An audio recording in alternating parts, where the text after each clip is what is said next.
الحمد لله رب العالمين والصلاة والسلام على سيد الأنبياء والمرسلين وعلى آله وصحبه أجمعين ومن تبعهم بإحسان إلى يوم الدين. أما بعد، قال رسول الله صلى الله عليه وسلم: خيركم من تعلم القرآن وعلمه، او كما قال علیہ الصلوۃ والسلام. میں وقت بہت ہو چکا ہے اور ہمارے مہمان خصوصی کا ہم انتظار کر رہے ہیں، ان سے ہم مفید باتیں انشاءاللہ سنیں گے. اس لیے چند منٹوں میں دو باتیں عرض کر کے میں اپنی بات ختم کر دیتا ہوں. سب سے پہلے تو ہم اپنے بچوں کے لیے ان مکاتب اور مدارس کی اہمیت کو سمجھیں. یہ کوئی رسمی چیز نہیں ہے کہ بھائی بچہ اپنی عمر کو پہنچا، مدرسے بھیج دیا اور پھر قرآن پورا ہوا اور اٹھ گئے. بلکہ یہ جب تک کسی چیز کی ہم اہمیت کو نہیں پہچانتے وہاں تک اس کی قدر نہیں ہوتی. یہ حافظ صاحب نے جیسے کہا کہ یہ مدرسے اور مکاتب، یہ جو مکتب اس علاقے میں ہے، یہ ہماری نسلوں کی ایمان کی حفاظت کا مرکز ہے. یہ ایک بہت بڑا ذریعہ ہے. جیسے ہماری ایک ضرورت پانی ہے. اب پانی کی ضرورت گاؤں میں ہم نے دیکھا ہوگا کہ ایک ٹانکی بنا دی جاتی ہے بڑی. اس ٹانکی کے اندر پانی جمع ہوتا ہے اور پورے گاؤں کے ہر بسنے والے کی پینے کی پانی کی ضرورت کو اس ٹانکی سے پوری کی جاتی ہے. یہ جو مکاتب ہیں ہمارے علاقوں میں، ہر مکتب اس علاقے کے لیے پانی کی ٹنکی جیسا ہے، جہاں سے ہمارے بچوں کو اور پوری بستی کو، صرف بچوں کو نہیں، بچوں کے ذریعے سے اس کے گھروں میں یہ ایمان کا پانی پہنچ رہا ہے. اور ایمان کتنی اہم اور قیمتی چیز ہے، یہ ہم سے چھپی ہوئی چیز نہیں ہے. ہم میں سے ہر ایک جانتا ہے کہ ایمان کتنا ضروری ہے. تو یہ مکاتب ہمیں اللہ سے جوڑنے والی چیز ہے، بچوں کو اللہ کے ساتھ جوڑتی ہے. اور اس میں سب سے بڑی چیز جو ایمان کے بعد جو سکھائی جاتی ہے وہ ہے قرآن پاک کا پڑھنا. یہ قرآن پاک ایک جادوئی چیز ہے. قرآن پاک کے جو الفاظ ہیں، قرآن پاک جو اللہ تبارک و تعالیٰ کی کتاب ہے، یہ جو میں نے جملہ کہا کہ اللہ کی کتاب ہے، یہ کوئی معمولی جملہ نہیں ہے. اس کو میں آپ کے سامنے کھولوں کہ آج اسلام کے علاوہ کون سا ایسا مذہب ہے جو یہ دعویٰ کر سکے کہ ہمارے پاس اوریجنل کوئی مذہبی دستاویز ہے. کوئی نہیں کہہ سکتا کہ ہمارے پاس ہمارے پیغمبر یا ہمارے خدا کی طرف سے یہ چیز ایسی ہے جس کے صحیح ہونے میں کوئی شک شبہ نہیں. کوئی نہیں کہہ سکتا. لیکن اللہ تبارک و تعالیٰ نے ہم کو دو نور عطا فرمایا. ایک نبی کریم صلی اللہ علیہ وسلم کی کلام کا، جس کو حدیث کہتے ہیں، یہ بھی ہمارے پاس اتنا بڑا ذخیرہ ہے اور ہم دعوے سے کہہ سکتے ہیں کہ یہ بالکل اسی طرح ہے جو نبی پاک صلی اللہ علیہ وسلم کی زبان مبارک سے نکلا. لیکن حدیث پاک کے مقابلے میں ایک دوسرا نور جس کو قرآن کہتے ہیں. بھائی بچوں ذرا تھوڑا خاموش رہو، بھائی شور نہ کرو، بچوں ادھر دیکھو، باتیں نہ کرو، ذرا دھیان سے سننے دو. تو دوسرا جو نور ہے، جو بہت بڑا نور ہے، وہ قرآن پاک کا نور ہے. قرآن پاک جس کے بارے میں اگر میں یوں کہوں کہ اگر یہ قرآن نبی کریم صلی اللہ علیہ وسلم کی زبان مبارک سے نکلا ہوتا تب بھی ہمارے لیے بہت بڑی نعمت تھی. اور اگر یہ حضرت جبرائیل علیہ السلام کا کلام ہوتا تب بھی بہت عجیب چیز ہوتی. کوئی اتنے بڑے سید الملائکہ، فرشتوں کے سردار، روحانیت کے امام، ان کا یہ کلام ہوتا تب بھی بہت بڑی نعمت ہوتی. لیکن یہ کلام آپ قربان جائیے، جس کی عظمت کا، اہمیت کا، نعمت کا ہم اندازہ نہیں کر سکتے. یہ سیدھا رب العالمین کا کلام ہے. دنیا میں اگر کوئی چیز اوپر کے عالم کی اگر کوئی ہے تو وہ صرف اور صرف قرآن پاک. ساری چیزیں فنا ہو جانے والی ہیں یہاں کی، لیکن قرآن پاک کو فنا نہیں ہے. تو یہ قرآن بہت بڑی نعمت ہے، اور اس کا ایک ایک لفظ نور اور روحانیت سے بھرا ہوا. ایک ایک لفظ نہیں بلکہ ایک ایک حرف. میں قرآن پاک کی اہمیت بتانا چاہتا ہوں، ذرا آپ غور سے سنو. یہ بچے لوگ سننے نہیں دے رہے ہیں. یہ قرآن پاک کا جو اس کا معجزہ میں بتانا چاہتا ہوں، اس کی طاقت بتانا چاہتا ہوں. اس کو ہم قرآن پاک کو ہم سمجھ نہیں رہے، ہم اس کو معمولی لے رہے ہیں. اس لیے ہمارے علاقوں میں بڑے بڑے لوگ قرآن پاک پڑھنا نہیں جانتے اور اس کی پڑھنے کی طرف توجہ نہیں کرتے. حالانکہ ہر مکتب میں، اللہ کرے یہاں بھی اللہ کرے بڑوں کا مکتب شروع ہو اور یہاں کے رہنے والے اس کی قدر کریں، اور جو پڑھنا نہیں جانتے وہ پڑھنا سیکھیں، اور جو پڑھنا جانتے ہیں وہ صحیح پڑھنا سیکھیں. اس لیے کہ قرآن پاک کو صحیح پڑھنا اللہ کو پسند ہے. حضرت عبداللہ ابن مسعود رضی اللہ عنہ بہت بہترین انداز میں تلاوت کرتے تھے. تو نبی کریم صلی اللہ علیہ وسلم نے فرمایا، جس آدمی کو یہ پسند ہو کہ وہ قرآن پاک کو ایسا تر و تازہ سنے جیسا کہ وہ آسمان سے اترا ہے، تو اس کو چاہیے کہ عبداللہ ابن مسعود کی تلاوت کو سنے.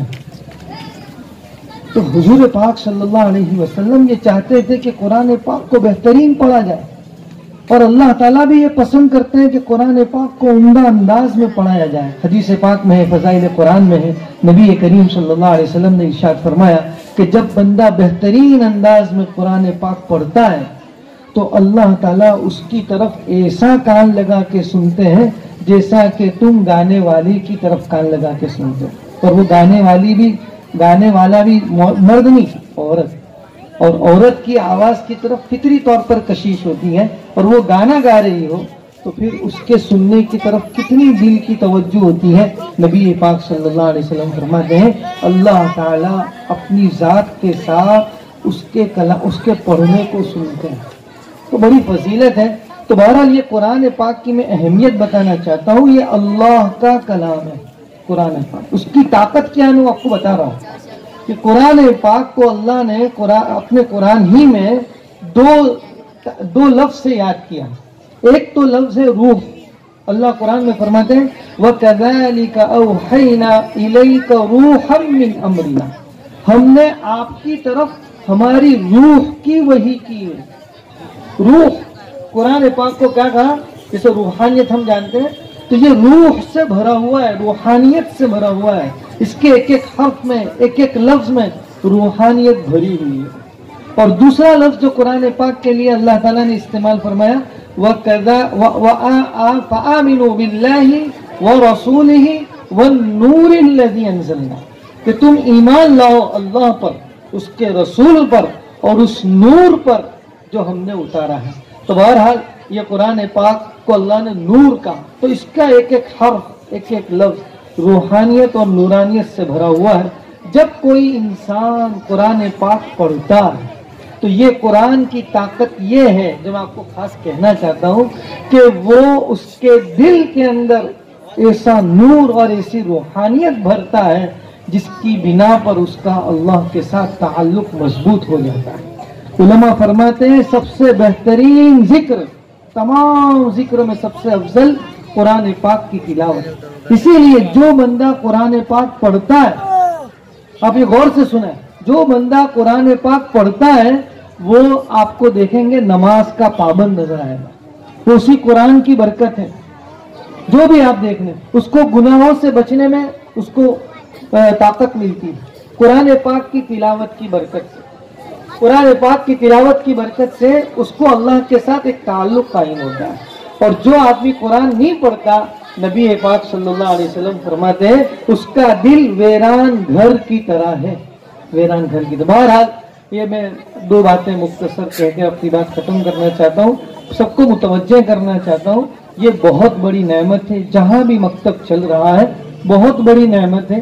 ہمیں اس کی قدر کرنی چاہیے، اپنے بچوں کو شوق سے بھیجنا چاہیے، اس کی پابندی کرانی چاہیے، اس کی اہمیت دل میں اتارنی چاہیے کہ یہ وہ چیز ہے جو میرے اور میرے بچوں کی ایمان کی حفاظت کرے گی. اگر ایمان بچے گا تو میں کل جنت میں جا سکوں گا، اگر ایمان نہیں بچے گا تو میری اولاد جنت میں کیسے جا سکے گی؟ تو بہرحال خود بھی اس کی قدر کریں، اور میں تو دعا کرتا ہوں کہ یہ علاقے میں بڑوں کا مکتب شروع ہونا چاہیے، اور اساتذہ یہاں جب بڑوں کی مکتب کی محنت کرے، اور میں نے ایک قاعدہ بھی لکھا ہے، وہ قاعدہ اتنا آسان ہے پڑھنے کے لیے، پڑھانے کے لیے، کہ بڑے لوگ تو 2 مہینے 3 مہینے میں آسانی سے قرآن سیکھ سکتے ہیں اس قاعدے کی برکت سے، کہ پڑھانا بہت آسان ہو گیا، سب کچھ قاعدے کے اندر موجود ہے، آپ خالی پڑھتے چلے جائیے، جو کچھ نہیں آیا استاد سے سیکھتے چلے جائیے، 2 مہینے 3 مہینے کے اندر انشاءاللہ آپ کا قرآن صحیح ہو سکتا ہے، قرآن آپ کو آ سکتا ہے۔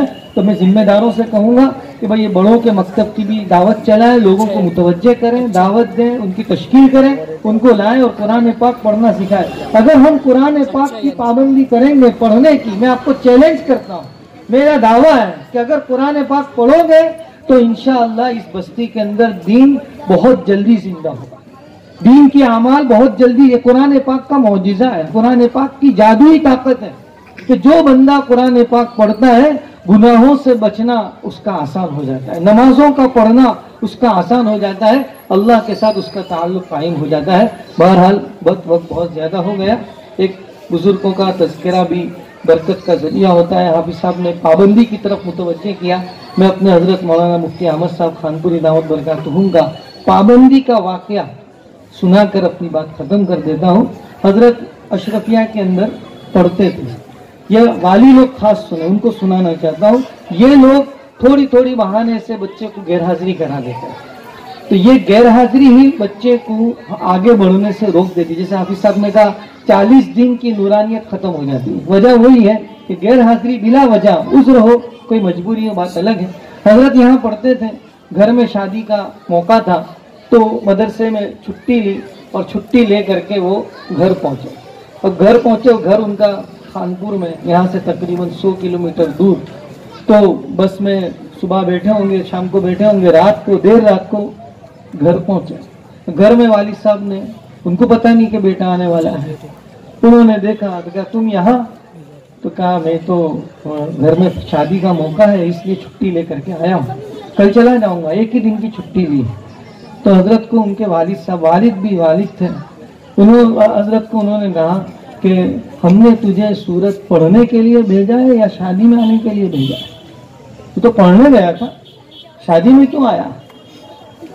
تو کہا کہ گاؤں کے اندر رات کو بس پہنچتی ہے اور پھر وہ بس وہیں رک جاتی ہے، پھر صبح کے اندر وہ بس واپس نکل جاتی ہے۔ تو کہا جس بس سے وہ آیا ہے اسی بس سے کل جانا تجھے ضروری ہے، شادی میں اٹینڈ اور فنکشن میں حاضری کی تجھے ضرورت نہیں۔ کیا جس بس سے میں آیا تھا صبح میں اسی رات کو دیر رات کو پہنچا، صبح میں اٹھتے ہی اسی بس سے روانہ کر دیا۔ میں بچے سے زیادہ ماں باپ کی قربانی اس میں دیکھتا ہوں، کیا ان کو اپنے بچے سے محبت نہیں ہوگی؟ اور وہ اتنی دور کا مدرسہ، تو ظاہر ہے مہینے 2 مہینے 3 مہینے کے بعد ہی گیا ہوگا اپنا بچہ، اور سب خوشیاں گھر میں ہوتی ہیں، لیکن انہوں نے ساری خوشیوں کے اوپر چھری پھیر کر کے اپنے بچے کی تعلیم کی فکر کی، تب جا کر کے وہ بچہ آج اس مقام پر پہنچا ہے کہ ہم سب ان کے فیض سے مستفید ہوتے ہیں اور پورے عالم کو وہ روشن کر رہے ہیں۔ اللہ تعالیٰ ان کی عمروں میں صحت میں خوب برکت عطا فرمائے، اور ہم سب کو ان کے نقش قدم پر، اصل تو یہ ہے کہ ان کے نقش قدم پر اللہ مجھے آپ کو چلنے کی توفیق عطا فرمائے۔ انشاءاللہ ہمارے اساتذہ، ہمارے ذمہ دار سب نئے عزم کے ساتھ انشاءاللہ آئندہ سال شروع کریں گے۔ آپ بھی نیا ارادہ کرو کہ اب تک کی جو کوتاہیاں ہوئی اللہ معاف فرمائے، اب آئندہ اپنے بچوں کو صحیح تعلیم کی ہم فکر کریں گے۔ وآخر دعوانا الحمدللہ۔